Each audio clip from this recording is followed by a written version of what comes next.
Ohio State and Alabama have scheduled a home and home, and we got to talk about it after the bumper. Don't be cornering me. Hold up. Time. You gotta help me with that corner shit. What's up, kinfolk? It's RJ Young. I am not on a step mill. Consider hitting the like and subscribe button because I upload a video every single day. So it's college football related, sports related. We have a good time today. We got to talk about Ohio State and Alabama scheduling a home and home for 27 and 28. That is 2027 and 2028. And this is going to be the first rematch of the two, well, we think, put a pin in that for just a second, we think since 2014 when they played in the Sugar Bowl. I said we think because it's quite possible that Ohio State and Alabama meet in the college football playoff like this year or in the foreseeable future, because I think those are two of the best college football teams in the country. I think both of them should make the college football playoff this year. I picked Alabama to win the national championship, but we'll see because Ohio State's just been destroying people here of late. Ryan Day has lost all of one game since being head coach, and it was to previously unbeaten in like 25 straight games, Clemson, and it was very, very close. As a matter of fact, Ohio State fans tell you they got jobbed on the Jeff Okudah incompletion, and then if Chris Olave does not break off his route, perhaps Justin Fields completes that pass in the end zone, Ohio State is playing the national championship game against LSU and not Clemson. One of the things that I found to be interesting that was provided by the Ohio State brass is this. The two programs have been at the top historically as well as in the college football playoff era. With 8 combined college football playoff appearances, 3 national championships, Ohio State won the inaugural college football playoff championship 2014, and then Alabama won it in 2015, 2017.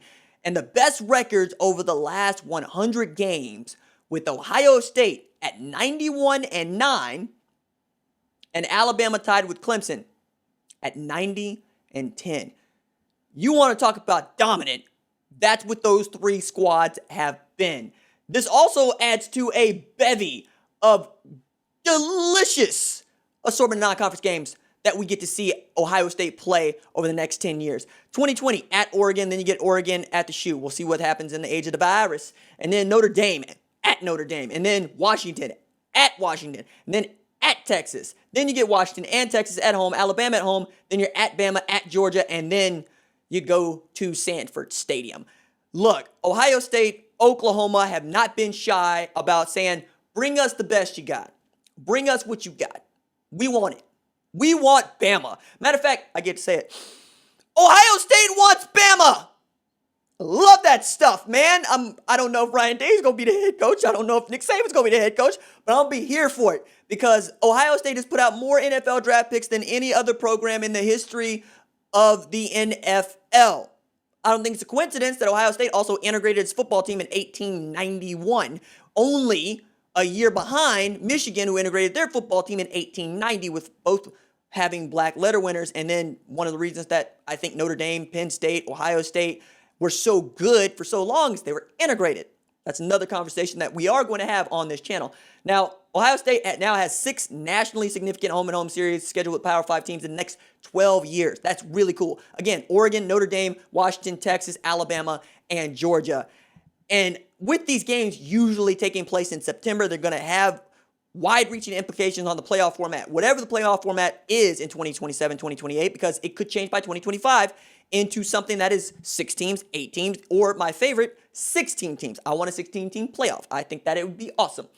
I also thought it was interesting that Greg Byrne and Diane Sabal, correct me on that in the comments, Ohio State fans, spell it out phonetically because I want to get it right, were able to get this thing done and ready to go at a time when quite literally everybody is hard. It's really hard for everybody to try to make plans for the future, right? And this is happening in a day and an age when we all hope and expect that, yeah, the virus be gone and we won't be living in World War Z, although that could be exactly what we're living in. I also think this is really fascinating and fun because I have thought highly of both Ohio State and Alabama, a little bit more highly of Ohio State than Alabama because, well, run-ins and whatnot, but also the way that both teams have been recruiting over the past 5 years, in particular with Alabama basically since 2011 or really since 2009 when they won the national championship over Texas's dead body. I also think you're putting together one of the largest fan bases in America in Ohio State, probably second only to Texas. Might be actually more Ohio State stands than Texas, but we're all going to get to find out here pretty quick. Against what is the most dynastic college football program of the modern era, of the college football playoff era, of the BCS era, because there was a moment there at the beginning of the BCS era where it felt like Florida and Miami, and then here came Ohio State. And then it felt like, excuse me, the SEC was taking over. As soon as Auburn had that 04 season, then Florida starts to come on, and then Auburn starts to come on, LSU comes on, Alabama comes on, and it's basically been the SEC's de facto championship since then, with Ohio State managing to muck that up just a little bit, and then Clemson. Outside of that, I mean, we're talking about 2017, seeing two SEC teams play for the national championship in the college football playoff era. The playoff was ostensibly born of a time when you weren't supposed to actually have two teams from the same conference make the playoff, let alone play each other in the national championship game. And SEC said, watch this. So knowing what the SEC has looked like in recruiting, and knowing what the money has looked like for the SEC and the Big Ten, I'm interested to find out what wins out. Recruiting and money or recruiting. Because if you're looking at this historically, and if you're looking at this monetarily, you see two different things for the most part. I mean, we can make a great argument that Urban Meyer's Ohio State squads were underperformed when you look at the draft classes and you look at how the NFL evaluated guys like Ezekiel Elliott and Michael Thomas, among others. We can also make an argument that with all of the money that is coming into the Big Ten via the television revenue and the television network that they built, it shouldn't just be Ohio State. They should be actually on par with the SEC when we're talking about how good they are at playing football. They shouldn't just be second fiddle. They should be playing next to them, challenging for first chair.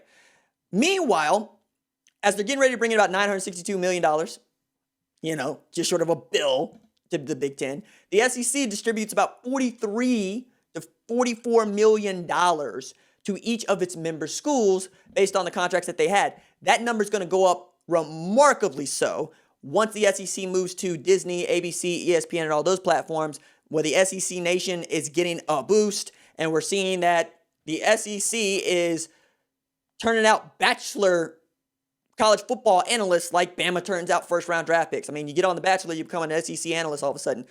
Never mind the guy with the YouTube channel that's got, couple hundred folks that listen to what he has to say and knows the recruits before the recruits get to school and can tell you their stories and way ahead of what everybody finds as a freshman phenom, because I've been talking about Eric Gilbert forever and Bryce Young forever and all the way back to Spencer Rattler forever, interviewed Spencer Rattler in high school.